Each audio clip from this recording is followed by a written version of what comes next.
نماز فجر کی 2 سنتوں کے بعد یہ سورت پڑھ کر اللہ کے سپرد کر دو۔ یہ سورت جو بھی پڑھتا ہے اس کا ہر کام اللہ کے ذمے ہو جاتا ہے۔ محترم ناظرین، جو شخص نماز فجر کی 2 سنتوں کے بعد یہ سورت پڑھتا ہے، فرشتے اسے گھیر لیتے ہیں۔ محترم ناظرین، قرآن مجید کی سب سے پرسکون اور آنکھیں روشن کرنے والی یہ سورت آپ کو اللہ کے قریب کر دیتی ہے۔ یہ سورت غریبوں کو امیر، بیماروں کو صحت مند اور حاجت مندوں کی حاجت کو پورا کرتی ہے۔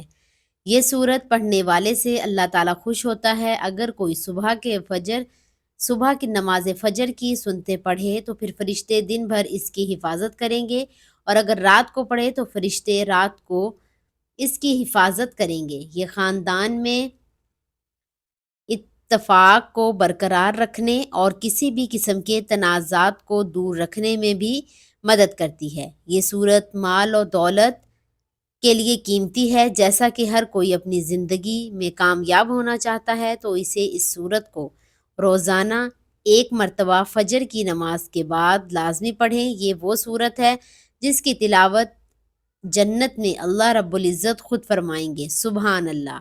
صحیح مسلم کی روایت میں ہے کہ رسول اللہ صلی اللہ علیہ وآلہ وسلم نے فرمایا، جو شخص فجر کی نماز پڑھ لیتا ہے وہ اللہ کے ذمے میں آ جاتا ہے، یعنی جو شخص نماز فجر کا فریضہ ادا کر لیتا ہے وہ اللہ کی حفاظت میں آ جاتا ہے اور اسے کوئی بھی نقصان نہیں پہنچا سکتا۔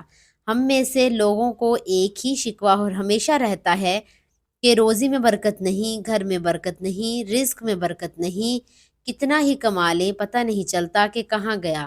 ہر وقت کوئی نہ کوئی پریشانی رہتی ہے، کبھی بیماری تو کبھی کوئی اور تنگ دستی۔ اگر ہم اس تمام بے برکتی، تنگ دستی، بے روزگاری اور پریشانیوں کو نماز فجر کی عدم ادائیگی کے پس منظر میں دیکھیں تو معلوم ہوگا یہ سب بے برکتی اور اس سبب سے ہے کہ ہم نماز فجر کی ادائیگی میں حد درجہ کوتاہی، غفلت، لاپرواہی اور سستی کا شکار ہیں۔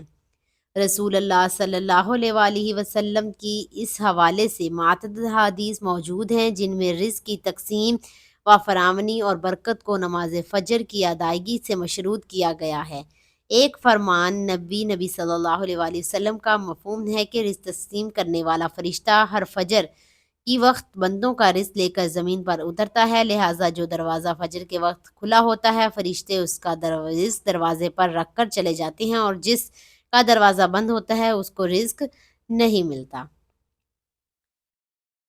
تو آپ نے صحیح بخاری، اگر ہم اس قرآن کو کسی پہاڑ پر اتارتے تو دیکھتے کہ خوف الہی سے وہ پست ہو کر ٹکڑے ٹکڑے ہو جاتا۔ ہم ان مسائلوں کو لوگوں کے سامنے بیان کرتے ہیں تاکہ وہ غور و فکر کریں۔ تلاوت قرآن پاک وہ مبارک پسندیدہ عمل ہے جس کے سننے کے لیے نہ صرف سلیم الالتباء انس و جن مضطرب اور بے چین رہتے ہیں بلکہ آسمان سے فرشتے بھی اترتے ہیں۔ جن لوگوں کو قرآن مجید سے دلی لگاؤ ہے وہ اس کی تلاوت کے بغیر سکون پا نہیں سکتے، اسی لیے باری تعالیٰ ایسے لوگوں کے اجر کو بھی بڑھا دیتا ہے، جیسا کہ حضرت عائشہ صدیقہ رضی اللہ تعالی عنہا کی حدیث میں ہے۔ آپ صلی اللہ علیہ وآلہ وسلم نے فرمایا، جو شخص قرآن میں ہر ماہر وہ معزز فرشتوں کے ساتھ ہوگا، اور جو شخص قرآن اٹک اٹک کر بامشقت پڑھتا ہے اس کے لیے دوہرا اجر ہے۔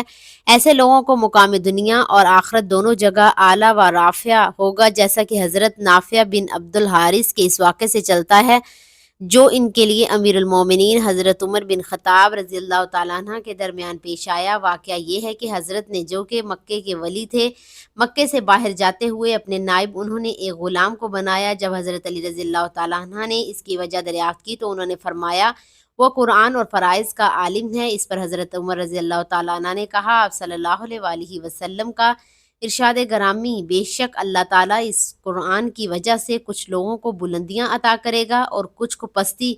محترم ناظرین، آج کے وظیفے میں جس سورت اور تسبیح کی تلاوت کا ذکر کیا گیا ہے یہ سورہ رحمان ہے، اور وہ مبارک تسبیح اللہ تعالیٰ کے بابرکت ناموں کی ہے۔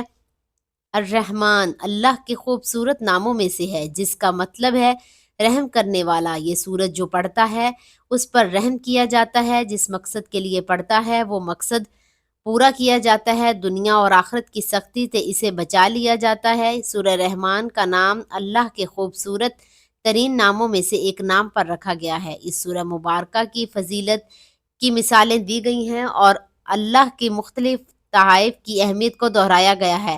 سورۃ رحمان ہمیں رحمت الہی کے تصور پر غور کرنے کی ترغیب دیتی ہے۔ اللہ تعالیٰ نے ہمیں مختلف تحائف دیے ہیں، یہ دنیا پھر ایک تحفہ ہی ہے۔ درخت کھانا، ہمارے ارد گرد کا ماحول، ہوا، پانی، صحت مند جسم اور دماغ، خاندان و دوست، سب کچھ ایک تحفہ ہے۔ ہم اس سب کو قدر کی نگاہ سے نہیں دیکھتے ہیں، لیکن اس آخر میں اس طرح کے ہر تحفے کی اہمیت ہوتی ہے۔ سورہ رحمان ہمیں یاد رکھنے میں مدد کرتی ہے کہ اس کے تمام خدائی احسانات ایسی چیز نہیں ہے جسے ہم غفلت برتنی چاہیے۔ یہ آیت دہرانے سے یہ تمہارے رب کی نعمتیں ہیں جنہیں تم جھٹلاتے ہو۔ یہ صورت ہمیں بتاتی ہے کہ ہم اپنے رب کی کس نعمت کا انکار نہ کریں۔ اس وقت کے مطابق کافر مسلسل اور مکروہ طور پر حق کا انکار کر رہے تھے اور مسلمانوں پر کھلے عام تشدد کر رہے تھے۔